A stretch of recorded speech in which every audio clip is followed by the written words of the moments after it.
So I first want to talk about what is innovation. So I said, well, I was going to talk about leadership for innovation.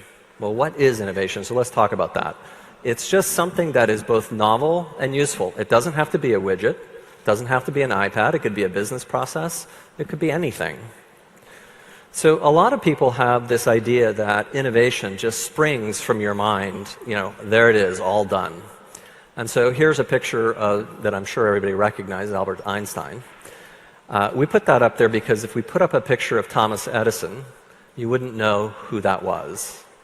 But Thomas Edison had 1,000 patents to his name. And the thing that's interesting about what Thomas Edison did is that he hired people that were material scientists, chemists, biologists, and so forth, and he put them into a lab. And he said, here are the kinds of problems I'm trying to solve. And when he was doing that, he was able to bring out in each of them a part of their slice of genius that would allow him to come up with a new idea. But it didn't just pop out of nowhere. It came out of lots of hard work where all these people were interacting with each other.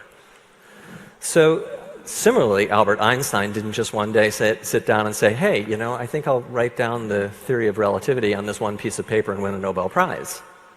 Actually, what happened was he was a patent clerk. He went and drank coffee with all his mathematician friends. He went and talked to all his physicist friends, and he got immersed in what was going on in the field of physics at the time.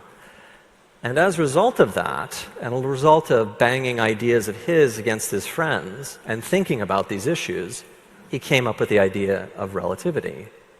But it didn't just spring out of his mind fully formed.